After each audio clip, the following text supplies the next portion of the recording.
Everybody back again. We're going to talk about 11.6, systems of nonlinear equations. Now, we've dealt with systems of linear equations before. Remember when you had like y equals 2x minus 1 and y equals negative x plus 2? There was a litany of ways that you could solve this, if you recall. You can use substitution. I could stick 2x minus 1 in for y and solve. I could use elimination.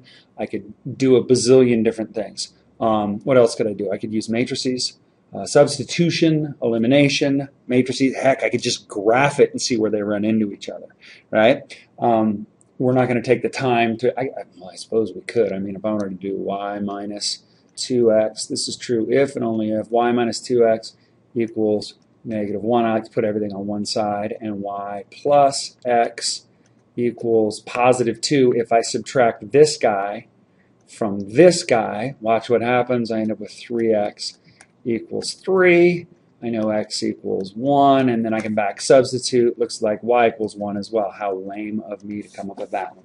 Now, that's a system. Remember, system just mathematically means more than one, of linear equations. Well, what happens if we don't have a system of linear equations?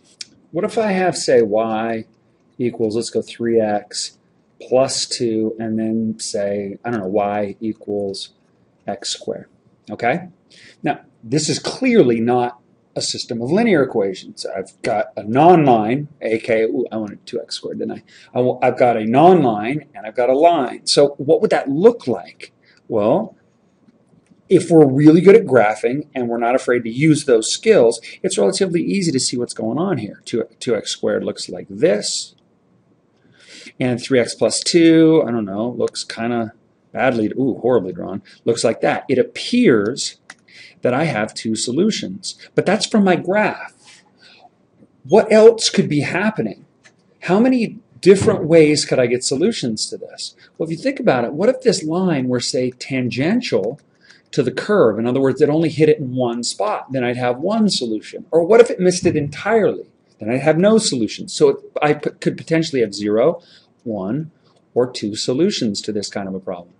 All right? Now, even though it looks totally different from, this system looks totally different from a linear system, a linear system, all of those skills, all those algebraic techniques that you've used in the past are completely still in effect.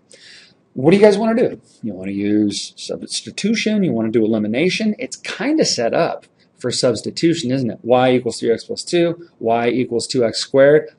Wherever I see a y, I can stick a 2x squared, so I might as well stick it in that y. So that implies that 2x squared equals 3x plus 2. Now let's see if the algebra, let's see if the mathematics accounts for these two solutions, because it's really important that it does.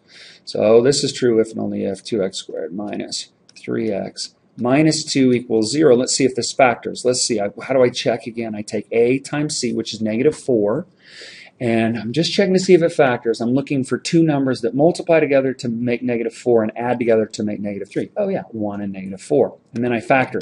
So I know I'm going to have a 2x.